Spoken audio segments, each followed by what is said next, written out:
Losing the Plot, Chapter 16. So, Roger, how would you like to stand in for one of our actors? I'm not sure if I feel comfortable in front of the camera, James. Don't worry, Roger.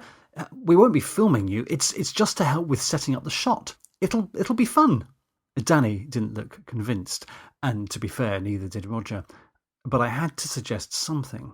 45 minutes had now elapsed since first instructing Andy to get George sobered up, and there was still no sign of him. Despite the best efforts of most of the crew to keep Roger enthralled with the magic of movie land, our investor was looking decidedly listless. Film sets can be notoriously dull places to be if you're just a casual observer. The fact that without George, our set wasn't even functioning made it infinitely more so. There are only so many times that you can invite someone to look down the eyepiece of a camera and play with the zoom. As for Operation Happy Set, an increasingly frustrated Danny was doing his level best Narnian witch impersonation and transforming the set into an ice palace. He just couldn't help it. It was like his anti-gift, this ability to freeze the air and drain the joy out of everyone. Not that there was an abundance of joy knocking around in the first place. 14 extremely long days of filming had already taken their toll, and even hardcore crew members such as Terry, our lighting gaffer, were beginning to show signs of battle fatigue. I liked Terry, particularly as he tended to just get on with things without feeling the need to whinge, bitch, tut or sigh. As the man responsible for lighting each setup, he worked closely with the camera department, which meant that he had the endless joy of working closely with Danny.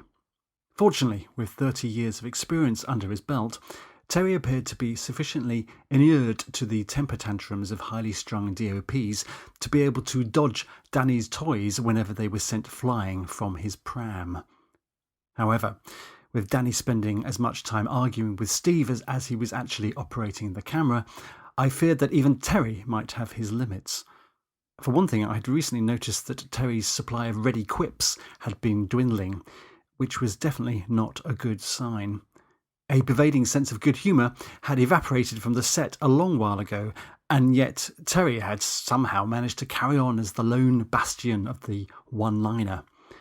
Now, however, even this flickering light looked under threat in this cursed land that was always winter, but never Christmas. You realise, of course, that Roger is much taller than George, said Danny. Well, is that a problem? I asked. Well, it will be in terms of framing the shot. Yeah, but you can always adjust that easily enough when George is here, chipped in Terry. I can, Terry, but it's not exactly ideal, replied Danny. Well, matey, since when has anything in life been even remotely ideal? Said Terry, struggling to conceal his growing frustration. Imperfection was anathema to Danny, as was being referred to as matey. He shot Terry a dark and poisonous look. Terry responded by giving him a wide and intimidating smile. Within the stifling confines of the ice palace, something ominous was brewing.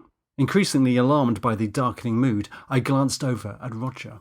Fortunately, from what I can make out, it looked as if this swelling tide of bad blood was currently going undetected by our investor. So are we blocking this scene with Roger or not? Toby said, labouring under the weight of an enormous yawn. I can't see the point, said Danny. In my opinion, the height difference makes it totally futile. No, it's not futile, Danny, said Terry firmly. We can at least start to light the shot, rather than just hang around here being totally unproductive. Danny's lack of response prompted Terry to mumble something under his breath. What did you say? Snapped Danny. Really? You want me to tell you what I just said? Answered Terry, seemingly tempted by the possibility of an out-and-out Barney. Not wishing for this growing undercurrent of ill will to break surface and totally fuck up our chances of wooing Roger, I decided at this point to intervene. Look, Danny, can we just do this? I said. Roger's come a long way to see us today, and I'd really like him to experience what it's like to work on a professional film set. Roger managed to muster a half smile, but he was obviously feeling deeply uncomfortable about the whole notion of standing in for George, particularly as Danny had peed on the idea from such a great height. I looked over towards Steve for support. only to find him deeply engrossed in conversation with Joe. I wasn't for one moment buying this. Steve was far too adept at evading overzealous actors bearing well-thumbed and heavily annotated scripts. Being an enthusiastic supporter of the learn your lines and don't bump into the furniture school of acting, Steve made sure that he was never cornered by an earnest actor in search of his or her motivation. It was obvious to me that he was using Joe as a human shield and was taking some much-needed time out by, in effect, hiding in plain sight. Clever lad. I could hardly blame him. By this point, Danny's ongoing transigence had whittled away a significant chunk of Steve's enthusiasm for not only filmmaking, but for life itself, it would seem. You know, James, I'm really quite happy just to sit back and watch the professionals at work, suggested Roger. So, what are they do here then, James? Said Terry. Who? I replied. These professionals that Roger speaks of. Brilliant. Good one, Terry, I said, slapping him on the back and gurning like a simpleton at Roger. It wasn't one of Terry's best, but the quip did serve to partially ease the dangerously high levels of tension in the air. Danny remained resolutely stony-faced, but everyone else at least managed a smile of some description. Perhaps, after all, some semblance of my idealised happy set could be resuscitated. Terry stepped slowly behind Danny and patted him slowly on the shoulder. I have to say, it would be handy if we could get a professional in to replace this useless streak of piss. I was confused. Terry's follow-up gag just wasn't funny. I knew this to be so because rather than laughing, the rest of the crew had suddenly become acutely interested in either the soles of their shoes or the peeling paintwork on the ceiling. So, what the fuck was Terry doing? Had he intended to publicly humiliate Danny, or had he left the safety catch off and accidentally pulled the trigger? It was true there had been numerous occasions when I had thought that any number of the crew would finally lose patience with Danny and, verbally at least, go for the jugular, or stab him through the heart with a silver crucifix, which was my personal weapon of choice. But thankfully, and against all the odds, this hadn't quite happened. There had, of course, been a steady trickle of barbed comments and subtle, and not so subtle, digs along the way, but to date no actual face-to-face declarations of war. Now, whether it had been his intention or not, Terry had not only thrown down the gauntlet, but he had also rammed it up Danny's arse and given it a good, hard twist. And then it dawned on me. Terry hadn't attended that morning's meeting and so had absolutely no idea who Roger was.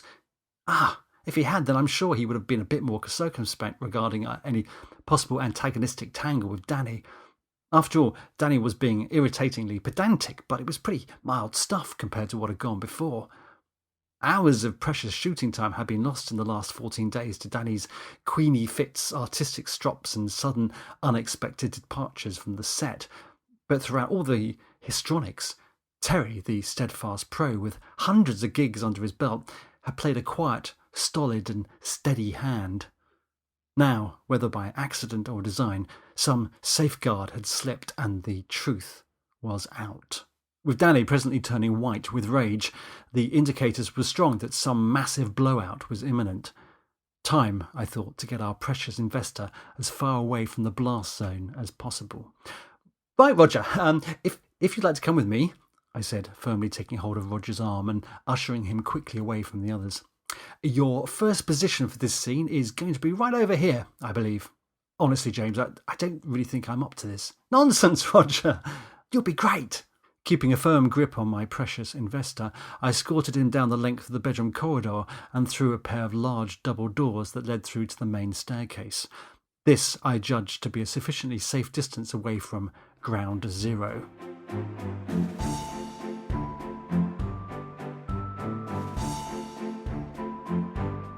Right, Roger, if you could just wait here until we call action, I said, turning to go back through the open door. And then what do I do? Well, just walk back along the corridor until you hear cut or, stop or some other form of direction. Okay? Right, said Roger, looking distinctly uncomfortable. Great, I said, gamely ignoring his discomfort. I'm glad that's all clear. Are they Are they going to be all right? Asked Roger. Who? Your crew. It's just that I noticed there was a bit of tension in the air back there. Don't worry about that. That's just harmless banter. Happens all the time on the film sets. Oh, isn't that right, Kate? Sorry, I missed that, said Kate, who was attempting to sidle past us unobserved. I was just telling Roger here that film crews like to, have a good old banter sometimes. Oh, yes, that's certainly quite normal, affirmed Kate. And sometimes, of course, that banter gets quite feisty, I elaborated. Feisty? Asked Roger.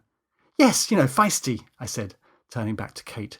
You know what I mean by a bit of feisty banter, Kate, don't you? No, I'm not sure if I do, said Kate. Yes, you do. Feisty, like colourful, exuberant, high-spirited and... Cunt! The expletive landed like a mortar shell. Momentarily concussed, I struggled for a few seconds before having the presence of mind to close the door behind me. In fact, in my experience, I continued, such exuberant banter and playful ribbing is a healthy sign that all is as it should be, and fucking cunt! If cunt was a mortar shell, then fucking cunt was a £30,000 bunker buster, capable of permanently rearranging the atoms of an underground nuclear facility. Certainly my attempt at mitigating the impact of such blasts by closing the door had proved woefully insufficient. Terry had lost it. The ice palace was collapsing. The third act to our movie was starting to look like the distant dream of some mad bastard fantasist who seemed incapable of ever finishing a creative project. I better just go and, check on things, I said. Look, James, if now's not a good time for visitors, I can always come back another time. No, I said with a shrill, nervous laugh. You stay here, Roger, and everything's fine. It's just a bit of, feisty banter. Yes, Roger, that's right. Feisty banter. I wasn't losing Roger now. I had worked way too hard for this. Oh, Kate. Yes, said Kate, who had managed to cross the landing and reach the top of the stairs. Are you busy? Why? I just thought, you could do your thing on Roger while I have a quick chat with the crew. Do my thing, said Kate. Your job. Roger suddenly gave the look of someone keen to draw a big fat line. Thanks, James, but I really don't fancy having a makeover, he said firmly. No, it's not a makeover, Roger. It'll just be a bit of undercoat. Roger isn't a wall, said Kate. No, sorry, of course he isn't. You mean foundation, continued Kate. So, yes, that's it, for foundation. I turned back to address Roger. It's what all actors require before they come under the glare of film lighting. I just thought it would add another level to your movie-making experience, Roger. Make your whole visit here feel more, immersive. Fucking cunt! Oh, I think it's been pretty immersive so far, said Roger, as Terry's latest obscenity blasted its way through the fire doors. I wondered if that was it, or whether Terry was building up to some epic cunt and fuck-laden finale. After a moment's hesitation, Kate gave me a slight conspiratorial nod and walked briskly over to Roger. Now, what I'm going to do here, Roger, she said, taking out a small round pot and a foam wedge from her makeup bag, is just use a little foundation to even out your skin tones. So, do you mind just closing your eyes for me? Sure, said Roger, caught out by Kate's rapid descent. I mouthed a big thank you in Kate's direction. Kate mouthed back, you owe me. I swung open the double doors. Right, I'll wait here for someone to call action then, Roger called after me. Yes, and in the meantime, just, sit back and enjoy the skin tone evening out thing, I said. I'll try, said Roger through clenched teeth. As I closed the door behind me, I attempted to get my head around the main elements of this unfolding PR disaster. George was drunk. Terry's set to with Danny had descended into utter fucking cunt territory, and I, like some mad mix of overtired playgroup leader and crazed Disney World rep, had press-ganged our key investor into being a stand-in on an inert film set. To top it all, I had instructed Kate to cake Roger in foundation. Marvellous. When I got back to the crew, Terry and Danny were missing. Where are they? I said on the cusp of panic. Toby pointed towards 2 opposing rooms that led off the corridor. Steve's in that one, talking to Terry, said Diane, pointing to the room on the left. And how about Danny? I said, looking towards the other door. Anyone in there with him? No, said Lucy. Thought we'd leave him be for a bit. It all got a bit heated here. Yes, I know, I heard. Better the heat than the icy cold, said Toby. Sorry, Toby, but what does that even mean? I said tetchily. Well, better out than in. Nope, still not making much sense. Well, let's just put it this way, James. Something bad has been brewing for a long time. At least now it's come to a head. Yes, well, I'd rather it came to a head when our main investor wasn't present, Toby. Bit like an overripe fart, continued Toby, warming to his theme. What is? I said. The whole bad set vibe. Right. You do acknowledge, though, said Toby, looking suddenly serious, that Danny had it coming. The crew went suddenly very quiet and very still. Look, Toby, I don't think this is either the time or the place to... I suddenly stopped as a worrisome thought took hold of me. Hang on. Terry didn't harm Danny in any way, did he? Toby paused for a moment to consider this. Not as such. What do you mean, not as such? It was an accident, said Lucy. That Terry sort of caused, clarified Toby. What do you mean, sort of? Jesus, what's just happened here? I said, suddenly struggling for air. Well, Terry was doing the whole shouting obscenities in Danny's face thing, explained Toby, when Danny tripped over backwards and clonked his head. Is he all right? I said. Yeah, I think so. Steve's not called for any backup so far. No, I mean, is Danny all right? Oh, him? Yeah, I'm sure he's fine, said Toby dismissively. He's just being a princess as usual. Still, you should probably go and see him, James, interjected Diane. You know, to make sure he's okay. I could tell from the look on Diane's face that, contrary to Toby's nonchalance, we had quite possibly stumbled into an end-of-days scenario. For if, as a result of this recent fracas, we lost Danny, we would probably not be able to replace him. This wasn't because he was some kind of creative genius.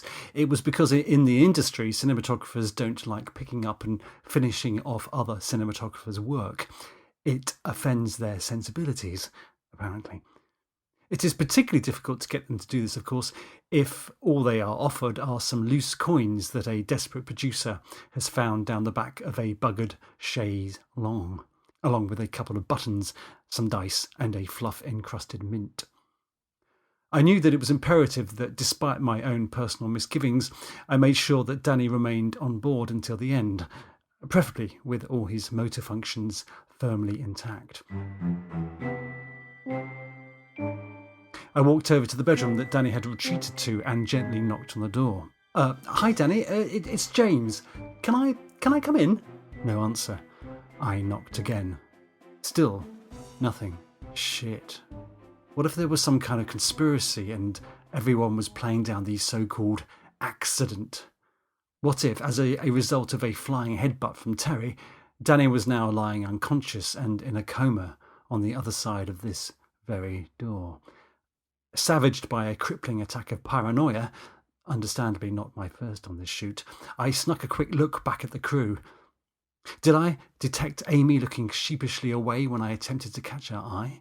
Was Toby really that fascinated by Sasha's vegan snack to be studying it as if he had discovered a new species? Or was this just a way of avoiding my probing gaze? And how about Diane?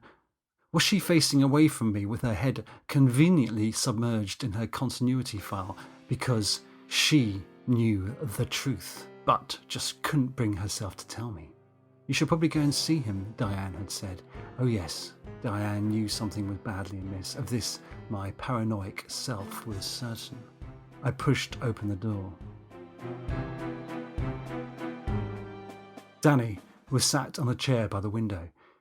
Even though he had his back to the door, it was instantly apparent that he was neither comatose nor covered in blood. In fact, I was cheered to see that his faculties were in such good order that he was currently busying himself with pen and paper. How are you doing, Danny? I said.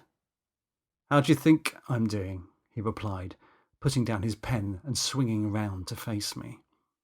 Danny's face looked like thunder, but I certainly prefer the idea of dealing with bad rather than spilt blood. I felt a renewed surge of optimism.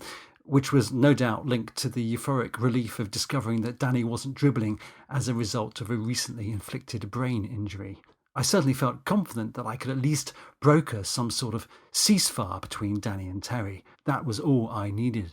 A cessation of hostilities followed by half an hour of a working set. Hell, what did it even matter whether the set was happy or not? I just had to prove to Roger that we were at least a going concern, even if we couldn't quite manage much in the party hat and balloon department.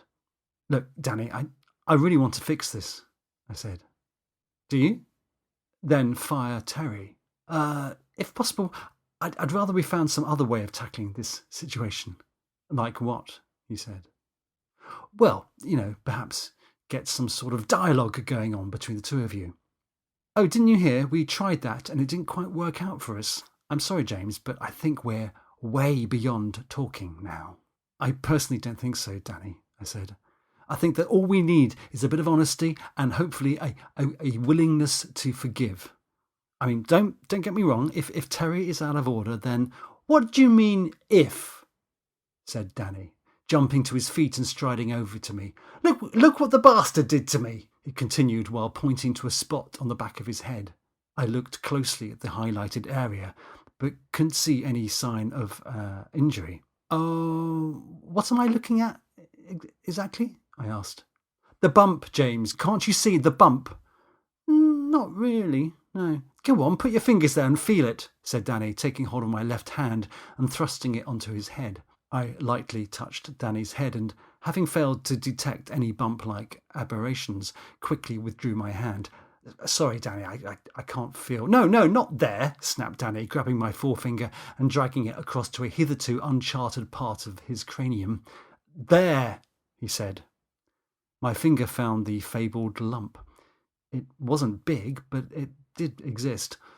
I was doubting Thomas no more, though touching it, and particularly being made to touch it, did make me feel quite nauseous. By the way, I do find it rather telling that while Jesus commanded us to love thy enemies, he didn't insist that we had to touch their warm, tingly and slightly pulsating bits. But wasn't it just an accident, Danny? I said. Like fuck was it an accident, spat Danny. Terry pushed me over. What, he actually physically pushed you over? Yes, to all intents and purposes. Yes, he did, James. Look, I'm sorry, Danny, but I really need to know exactly what happened. Did Terry actually push you over? Physically, like with his hand? Not actually with his hand, no, but he was advancing on me in such an aggressive manner that I had nowhere to go apart from stepping backwards, which is exactly when I fell. Look, don't worry, James. It'll be made perfectly clear once I've finished filling in this form. Danny thrust an official-looking document at me. At the top of the form was the heading, Health and Safety, Incident Report Form G12. If you look at the bottom of page 3, he continued, you'll see that I've already begun drawing a plan of what took place. I turned to the relevant page and saw a detailed schematic diagram of the set with the locations of personnel and equipment represented by various symbols. At the foot of the diagram there was a multicoloured legend explaining what each of these symbols represented. For example, Toby was represented by a microphone symbol, a Gemma was a clothes hanger, Sasha a clapperboard, etc. For someone who had only moments before received a bang on the head, it was incredibly impressive to see such fine draftsmanship and close attention to detail. If this were a school project and I were Danny's housemaster, then I would have awarded him 100 house points and a big gold star. But I wasn't his teacher, and Danny wasn't 14. And so instead, I was left with the feeling of being really, really scared at being presented with this evidence of freakily obsessive anality. Where did you get this from? I said. What, the form? Off the internet. I downloaded and printed off a number of health and safety forms once it had fully dawned on me that you weren't going to be providing any such materials yourself, James. As it turns out, it was somewhat prescient of me, and I'm sure it will come in very useful if I decide to report this incident to the police. Oh, come on, Danny, there's no need to do that. It was just an accident. Actually, I was going to say misunderstanding, I lied. Sorry, James. Which bit did I misunderstand? The being called a cunt, a fucking cunt or an utter fucking cunt. Look, Lucy saw what happened. She thought the injury was just an accident. Right, well, that's typical Lucy, isn't it? Always undermining me, said Danny. At this point, I found myself in total agreement with what I now understood to be a perfectly balanced, accurate, and insightful assessment by Terry concerning Danny. Danny was indeed an utter fucking cunt. How dare he accuse Lucy of undermining him? Lucy had bust a gut providing logistical and moral support to Danny from day one and had consistently argued his case with me at every step regarding his never-ending wish list for camera equipment. Like me, she had bent over backwards to try and accommodate his needs, even going as far as buying him an electric blanket and bleeding his bedroom's radiator when he had complained about how cold his fucking bedroom was. I wasn't totally unsympathetic to Danny's cause, and I appreciated that he had some kind of case against Terry, but he really wasn't helping himself by being such a prize arsehole. Still, now was not the time to rain down fire on him. As always, pragmatism dictated, annoyingly, that I had a longer game to play. Look, James, the choice is yours. It's either him or me. Danny, we can't afford to lose either of you. I'm sorry, James, but after what has just happened, there is no way that I can work with Terry again. My respect for him has been totally destroyed, and without true respect, the whole symbiotic relationship between cinematographer and lighting gaffer is made unworkable. Symbiotic relationship? Jesus, who talks like this, really? I mean, in the real world, who talks like this? And more to the point, why the fuck had we even considered employing this weird fucking creature? I was getting desperate, and it looked pretty clear that as things stood, Danny wasn't going to play ball. It was time for some plain dealing, seasoned with a good dash of self-abasement. The truth is, Danny, if we don't impress Roger today, then we won't be able to finish this film. I really need you to help me here. Danny looked genuinely perturbed.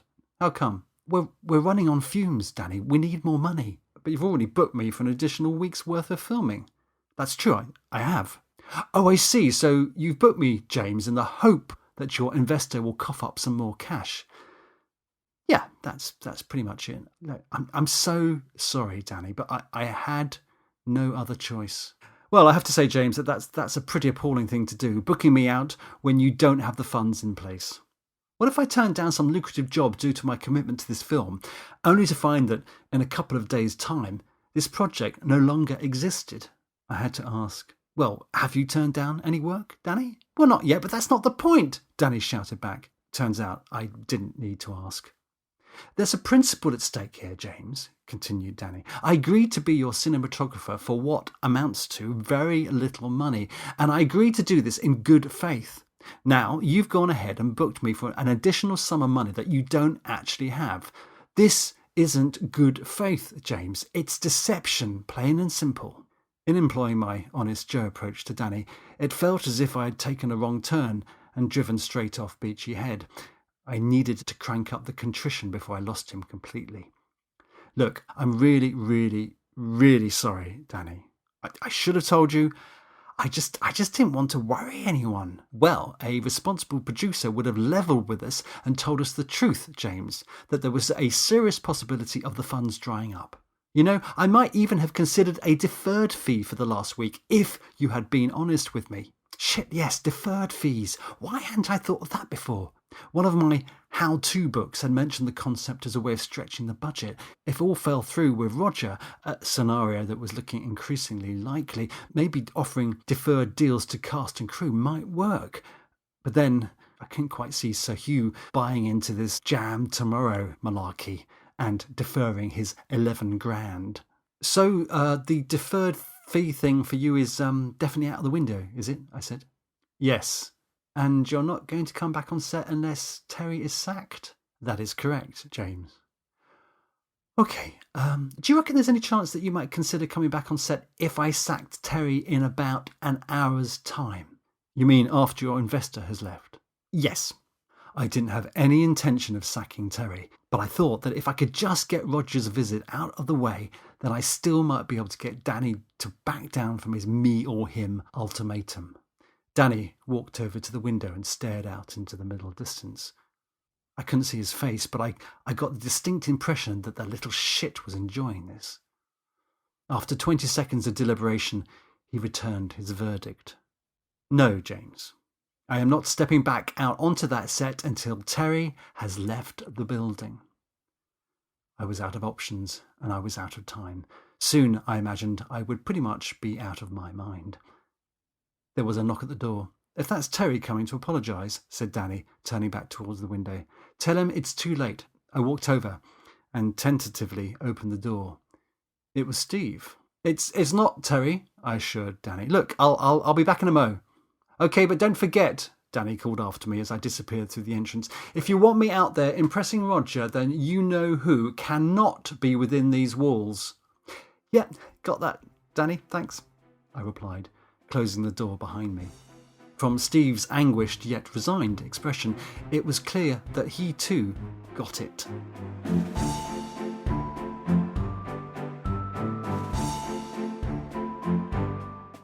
Ignoring the many inquisitive stares from the crew, Steve and I scurried off down the corridor to find some little nook where we could conduct a hastily convened, really fucking extreme emergency meeting. So, Danny wants Terry to go then, said Steve after we had tucked ourselves behind a large dresser. That's a bloody shame. I like Terry. So do I, Steve. I not only like him, but don't we, need him? Well, not as much as Danny, unfortunately. What, you think we should just give in to Danny's demands and get rid of Terry? Well, to be honest, I don't see that we have much choice. It's the lesser of the two evils, isn't it? We can't carry on very easily without a camera operator, stroke DOP. We can, though, just about muddle through without a gaffer. Fuck, I said. Fucking indeed, concurred Steve. But that means he's winning. It's just one battle, James, but we can still win the war. Steve was right. Operation Market Garden, the Battle of the Bulge, they were both setbacks for the Allies in the Second World War, but they were only setbacks. Hitler got his just desserts in the end, and Berlin did finally fall. So, how's Terry doing? I asked. Oh, he's berating himself for losing it with Danny. He told me that that's never happened before to him, not in nearly 30 years of working in the industry. He said that there was just something about Danny that just ate into him. Yes, I know that feeling, I said with a shudder. Danny's been slowly devouring me from day one. Tell me about it, said Steve with a heavy sigh. Try spending 12 hours a day with him. We both stood there for a moment, lost in deep, dark, Danny-centred thoughts. So you better get on with it, James. We can't keep Roger in cold storage for much longer. But bollocks, yes, I'd forgotten he was still waiting for his cue, I said. Is Kate still with him? I've no idea. And how about Lucy? Do you know where she's got to? Oh, yeah, Lucy. She went looking for Andy, as she couldn't get hold of him on the radio. I think she's worried that George might have given Andy the slip and has found his way down to Sir Hugh's wine cellar. Jesus! I exclaimed. At the other end of the corridor, Kate emerged through the double doors and, on spotting Steve and I, made an immediate beeline towards us. I think you better do something with Roger, said Kate, joining us. As much as I try to jolly him along, this being happy set day and all, I think he's starting to lose patience. Yes, well, I'm not surprised, I said. So how is the mood on set now? She said, making a searching glance around the crew. Is Terry okay? Yeah, he's fine. Well, he's going to be fine, I said, which was actually true, as he would soon be free of all this madness. Where's Danny? Said Kate. Steve and I exchanged a brief look. He's resting, I said. But isn't he needed for the scene blocking? Continued Kate. Before I could answer, Roger appeared through the double doors and began to meander up towards the crew. Shit, Kate, can you do something else with Roger? We're not really in a position to have him roaming around on set at the moment. What do you suggest? Mascara? Eyeliner? Some false eyelashes? I mean, are we talking the full tranny here, James? Well, obviously not, I said rather gruffly. I don't really think that's Roger's thing. Come on, Kate, there must be something else you could do to him to keep him entertained. I'm not a fucking circus clown, James, said Kate. I'm a professional hair and makeup artist. That is an idea, James, said Steve with a wry smile. We can make him up as Coco the Clown. It would certainly make his visit here more memorable. Not helpful, Steve, I said sharply. I think it's going to be memorable enough, but sadly for all the wrong reasons. Meanwhile, down the corridor, Joe had struck up an animated conversation with Roger. See, James, Roger's fine, said Steve, having spotted them. Jay's probably enthralling him with some actorly anecdotes. That should buy us a bit more time. I'm sorry, Steve. I'm not comfortable with Roger being alone with the talent, I said. Particularly Jo. I mean, you know how overwhelming she could be. Apart from anything else, we can't guarantee that she's going to be sufficiently on message. For all we know, she could be slagging us off right now. We need to contain this situation. We need Lucy back here overseeing any interactions between talent and investor. We need to... Easy there, Skipper, said Steve, placing a calming hand on my shoulder. You're beginning to spiral. What do you mean spiral? I said defensively. You know, as in the burning plane spiraled out of control. Oh, don't worry about me, Steve. I'm fully in control. All right, said Steve, totally unconvinced. Eyebrows, I suddenly shouted. What about them? Said a bewildered Kate. You could pluck Roger's eyebrows, I continued. I took hold of Kate's shoulders and aimed her in Roger's direction. Go on, Kate, I'm sure I read somewhere that male movie stars have their eyebrows plucked. Right, so let's just get this straight. You want me to offer to pluck Roger's eyebrows, said Kate. No, don't offer. Insist. Remember, it's all part of that immersive film set experience we're trying to give him. Kate looked at Steve in the hope that he might toss her some kind of lifeline. But all Steve could manage was a, hey, I only work here, shrug. Spiralling or not, this was still my shoot. I may have been experiencing paranoid interludes, but I was still the skipper of this ship. We were in the middle of a nasty squall, that was all, and I remained convinced that we could still just about ride it out. Right, okay, then that's definitely it, said Kate. Thanks, Kate, I owe you big time, I said. And again, yes, you do. Armed with her tweezers, Kate began to walk off. Oh, and can you get him back behind the double doors? I said. I want him off the set completely. This situation with Terry, are you sure you're up for this? Said Steve, looking genuinely concerned at my recent transformation into Captain Ahab. Yes, of course, I said. It's all in the service for the greater good, the big picture. I'm sure, given the circumstances, Terry will absolutely 100% understand. Cut to 10 minutes later. Open the fucking door! Come on! Open the fucking door so I can cave your fucking head in, you utter fucking cunt! Terry hadn't understood. Well, he had understood that Danny had delivered an ultimatum, but then he hadn't been, quite understandably, that understanding about the outcome of this ultimatum. In terms of my understanding of the present situation, I understood pretty clearly that I had a self-inflicted clusterfuck on my hands. In hindsight, I should have kept stum about Danny's involvement in our decision-making process and just sacked Terry on the basis of his recent blowout. I doubted Terry would have liked it much, but at least he might have given me some begrudging respect for making such a difficult decision.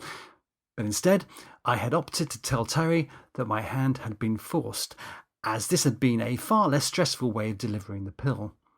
It was less stressful, of course, because it was cowardly. It meant that I could wash my hands of Terry's fate via pat phrases like, my hands are tied and if I could have it any other way, and yet still come across as the good guy, the one who, completely against his will and better judgment, was being forced by the evil white witch of cinematography to sacrifice a key and highly valued member of his crew. I didn't so much feel like the good guy now. I felt more like the guy in the parable of the fucking idiot, a lesser-known story from the New Testament about a man who, after choosing the easier and less stressful path for his allegorical journey, soon discovers that this is a fast lane to the devil's pantry. Terry, do you think you could dial it down just a tiny bit? I said, glancing nervously down the corridor to see if this latest uproar would draw Roger out. Ignoring me, Terry grabbed the door handle and made another attempt to gain access to Danny. Come on, you fucker! Let me in! The door refused to budge. The little bastard, muttered Terry, more to himself than me. I think he's managed to wedge something against it.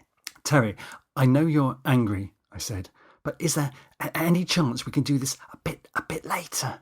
Terry turned to face me square on. I'm sorry if this is an inconvenient time for you, James, he said. Thing is, I've just been sacked because this fuck-faced turd demanded my scalp.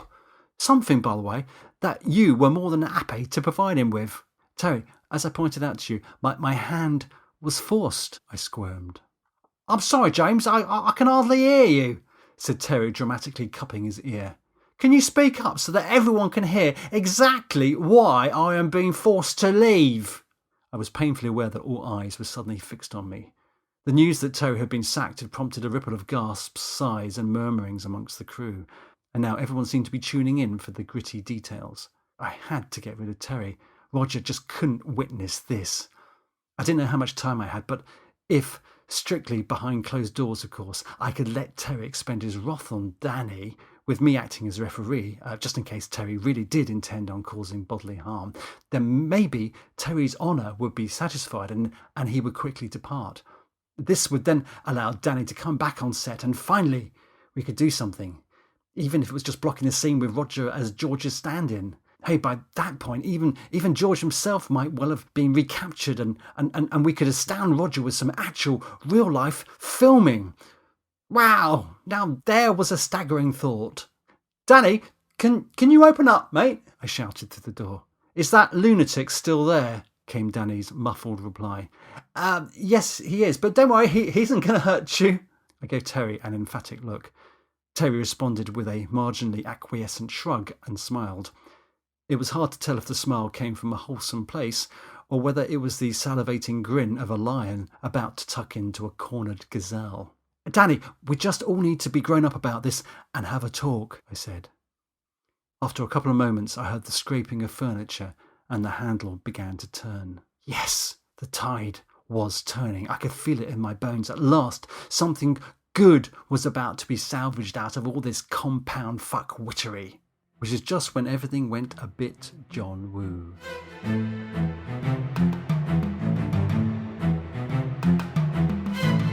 Cut to interior, mansion house, bedroom corridor, day. The following scene plays out in slow motion. In extreme close-up, we see the handle turn and the door begin to open. We catch a glimpse of Danny lurking behind the door.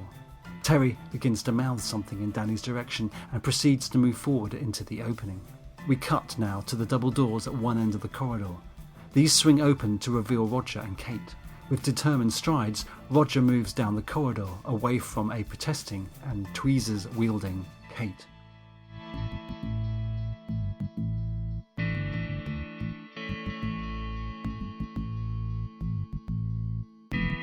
We now cut back to a close-up of James looking alarmed at Roger's approach. Cutting to the doors at the other end of the bedroom corridor, we see from a low-angle shot George, flanked by Andy and Lucy, step through the doors. In extreme close-ups, we see George's bloodshot eyes and drops of perspiration on his flushed red skin. We cut back to a close-up of James looking over and seeing George, Andy and Lucy. He looks momentarily relieved, but then we cut to Terry bundling his way into Danny's bedroom. James steps over in an attempt to arrest Terry's onward motion. With Danny holding his ground, all three parties become entangled in the door's entrance. We see cutaways of flailing, jostling arms and contorted, pained facial expressions as the melee intensifies. We now cut to a shot of Lucy and Andy leaving George's side and moving towards the melee. Cutting back to Roger, we see him stop and look on aghast at the developing scuffle. We cut back to the melee, and as Lucy and Andy bundle their way in, the whole group collapse through the door into the room beyond. We cut back to a close-up of Roger looking utterly astounded. We now see George taking a large swig from his hip flask before walking up to Roger and offering him his hand. Still staring incredulously ahead at the others, Roger takes George's hand, at which point we cut to George looking suddenly very ill. In a final series of cuts, we see Lucy, Andy, Danny, James and Terry sprawled out in an unseemly tangle on the floor. Roger shaking his head in disbelief. George projectile vomiting onto Roger's expensive suit. Roger staggering back with disgust and shock. And finally, an extreme close-up shot of James observing Roger with the sort of traumatic look that no amount of regular and intensive psychotherapy can ever fully heal.